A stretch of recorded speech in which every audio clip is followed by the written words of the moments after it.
And let me tell you that Firetalks really serious. Oh, by the way, before I get started, if anybody's offended by a profanity, you might want to leave. I use a lot of it. It's the crutch of the intellectual deviant, and I'm definitely one of those. So, okay. So yeah, Firetalks serious to fuck up. It's the last year I was here, and now we got like guest celebrities up here. Also, what the fuck is my IDS doing up on the stage? Get that reference? Anybody? No? So let's get started here. My name is Tony Robinson. I've been called pretty decent at NSM. My Twitter handle is DA_667. I'm pretty active on the Twitters, on the social media. I'm also employed with Cisco Talos. You might have seen one of my associates earlier today, Jamie Filson, Things Wick Found. He's kind of our automation guy. Like, I'll say, man, we should really automate doing that. Dude, I did that 3 weeks ago, and then he'll throw the code at me. So my job is just to go through and find the bad guys just as well as he is. So more or less, they threw a computer at me, they gave me network creds, told me, here's a ass load of data, go and find the bad shit. So that's what I do. Occasionally, I'll find unknown executables, stuff like that, and I do amateur malware analysis. Don't put me in a debugger, they scare the shit out of me. I do a lot of dynamic analysis and triage, that kind of thing. So let's talk about some of my accomplishments, because I have some pretty interesting ones. ESET scanned me as a social media threat, so I'm a threat to your social media, just so you know. I have been called a threat intelligence feed by certain people who organized this conference. No? Nothing? Okay. Threat intelligence to some, shit posting to others. I just, whatever comes to mind, I usually just tweet about it.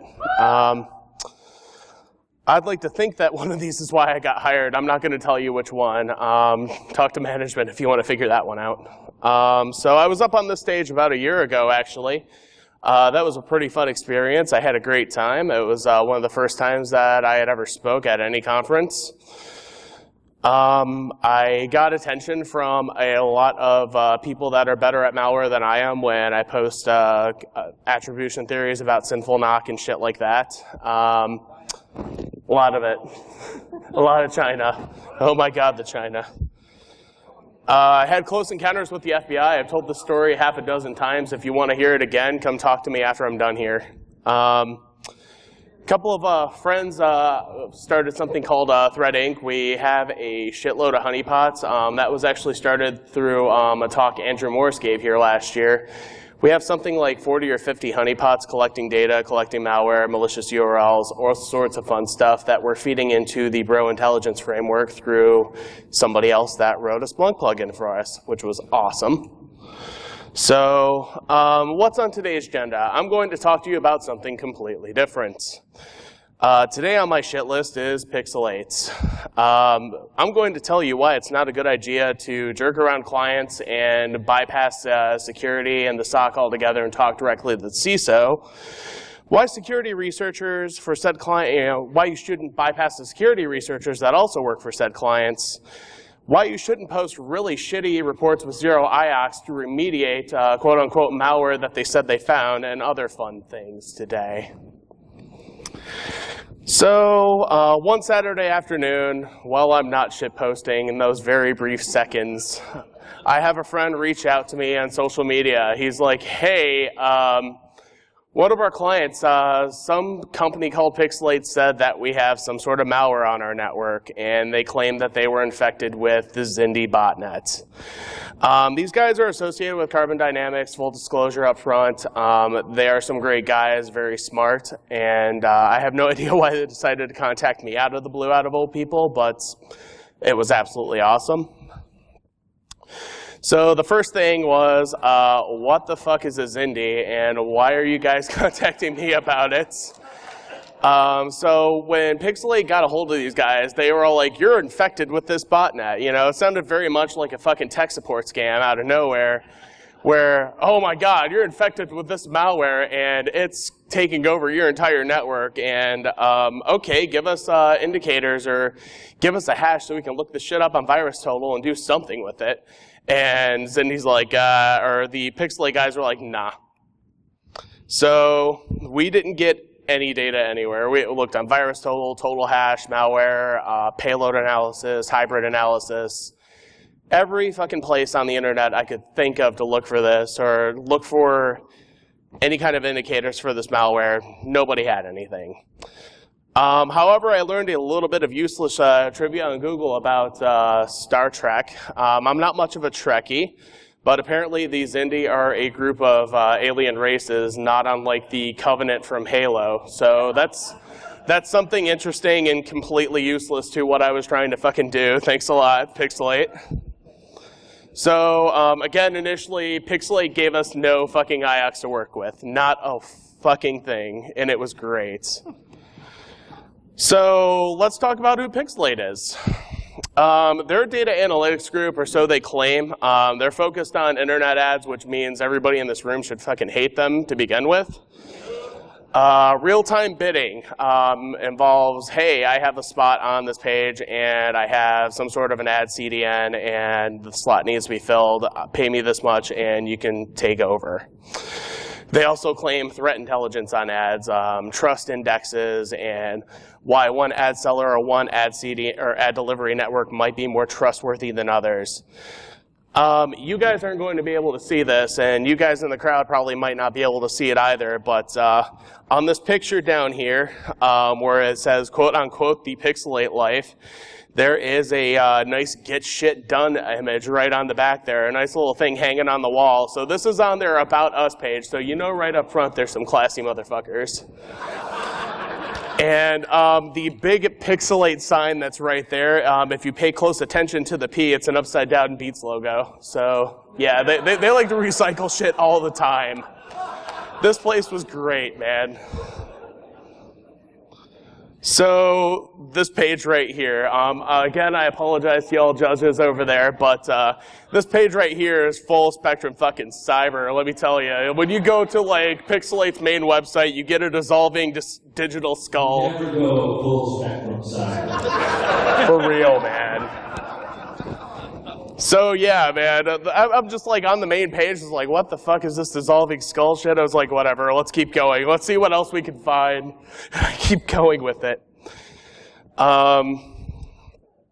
Anyhow, Pixalate continues to claim that one of Carbon Dynamics' clients was infected. And they were going to go to the press, that they were going to AP, they were going to go to Reuters, and they were going to publish the story naming this big client on the Fortune 500 list as being infected with this botnet. CD kept me in the loop because the reason I think that they kept me in the loop is because I have a little bit of experience in malware analysis, and Talos is a security research group for Cisco, so they just kind of kept me in the loop on things and were hoping that I had something else to contribute when I really didn't. So anyhow, Pixalate and Carbon Dynamics goes at it multiple times. You know, CD is asking constantly, can you give us anything to help remediate this, or are you just going to continue to jerk us around? And every single time, you know, they were asking like, don't run this story. We want to get a chance to remediate this shit, please. So we don't want bad PR. And Pixalate just said, yeah, we don't give a fuck. We're going to run the story anyhow. This is something you should never do. If you're a security researcher working for any kind of a security company, you know, your FireEyes, your Mandiants, whatever, they know better than to say, hey, you're fucking infected. We're going to go run to the media. We're going to tell them right now. You know, you usually work with the SOC. You work with their research teams. You work with people that are employed at the company to try and help them remediate it. It's when they ignore you and they tell you to go fuck off is when you go to publish that stuff. So, in conclusion, if you can avoid it and you have other media or other alternatives or other ways to contact people at these companies, don't do that.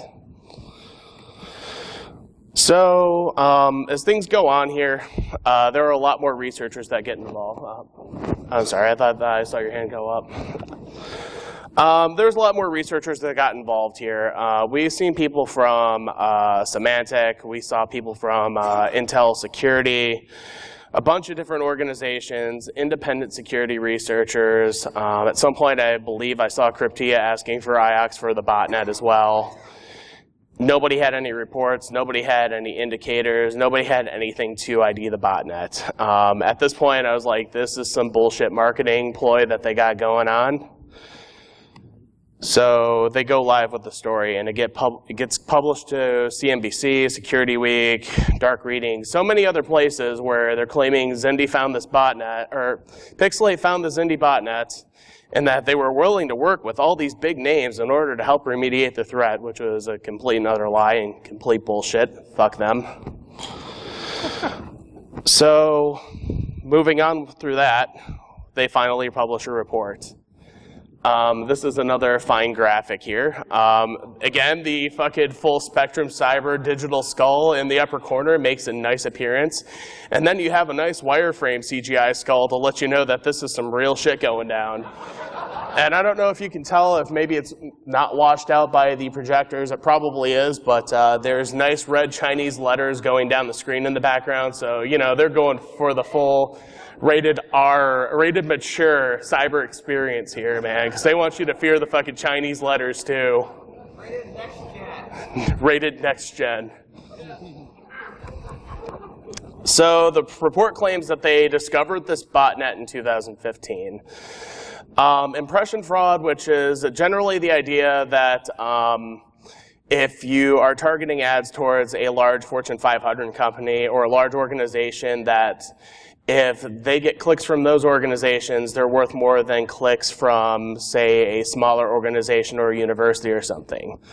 So they're claiming that there's impression fraud going on, that there's some sort of malware botnet similar to click fraud, but not really, where they're going to lose, or ad services are going to lose $3 billion by the end of this year. The only CVE, or the only IOC that you can find in the entire report, that's in 21 pages in total, is the CVE number here for the amnesia bug in OpenRTB, or the real-time bidding software, where supposedly if you have a bunch of impressions, that they can be held in place until such a point in time where they're more valuable and it's more exploitable. I'm not really an expert at ad bidding software or OpenRTB, so I can't really confirm these claims. The other interesting facts were the claims of 68 million infected workstations all over the place, across 5,000 plus organizations all over the world. And again, there are no IOCs. We didn't even see MD5 hashes from these guys. It was kind of pathetic. So Pixalate's response in the report is like, oh yeah, if you're listed as one of the organizations here that are infected, come contact us and we'll tell you what IP addresses that we saw that were infected. Yeah, because that's totally not a fucking thing. Yeah, that's going to work just fine. Yo. Huh? 2 minutes. 2 minutes, okay. So they're claiming that it was installed through drive-by downloads, malware. I don't even know what the fuck a malware installation attempt is. There were no examples in the report at all. There were no IOCs. It was 21 pages of fluff, absolutely nothing to go with. No hashes, no file names, no directory paths for the drop malware, nothing. So we had a conversation going, and at some point, Pixalate finally decided to drop a couple of URLs here, a couple of domains. And the idea is that I talked to Packknife. He's a really knowledgeable guy who works with Carbon Dynamics, and told me about all these other groups that are looking for IOCs as well. And we eventually come across this report at the bottom. There's a FireEye report where all of these domains, or at least 3 out of the 4 domains that they had listed here, were seen by a FireEye report 5 months earlier. So Not only is there bullshit going on, there's also plagiarism. They're not checking their work. They're not doing their job. They're not staying in their fucking lane. So that kind of pissed me off right off the get-go. That was pretty much the last bit that I had about Pixalate, is that they posted this report. They didn't do anything useful. You know, the Zindi botnet might have been a legitimate threat. It might still be, but the way that they went about informing so-called Fortune 500 companies makes me think that this is more of a marketing stunt and bullshit than anything else. I suspected plagiarism through the FireEye report that was posted earlier. I thought that it was in terribly bad form, bypassing company security operations and going directly for the CSO and CISO instead of working with security ops to get things remediated.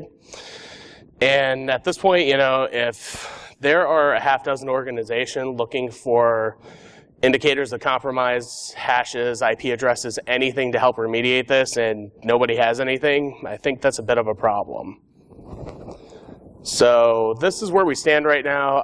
To this point, they still haven't released any indicators, and that's more or less it, is that I wanted to put Pixalate on blast because this isn't how you foster good communication with the security industry, I don't think. And that's it.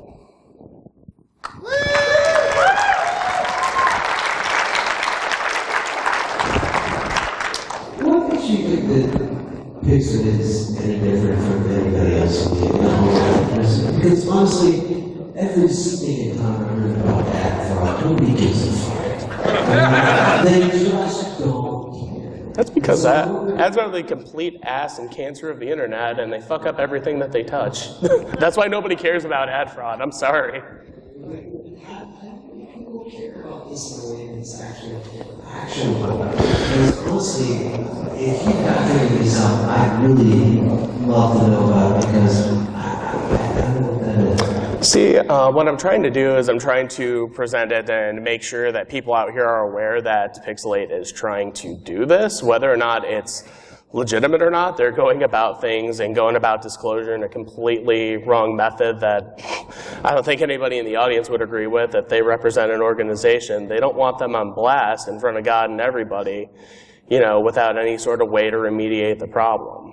So that's what I was going for more than anything, is that they didn't provide anything solid or any sort of help to fix the problem. They just said, there's a problem, we want money. My question is, how is anybody else doing differently? Like, what is it, are there anybody else in the industry who's actually giving a shit about this problem in a way that other people can find it actionable? That's a good question, and unfortunately, I can't answer that in my IDS.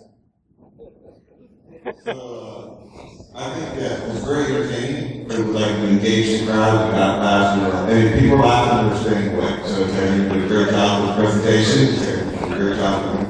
It's sort of getting into the old man shouts like clout category, but it's like, I think it was a big help to show, hey, these guys are putting that work out there. Hey, you guys would appreciate it. So. Thanks for having me. Thanks for having me, man.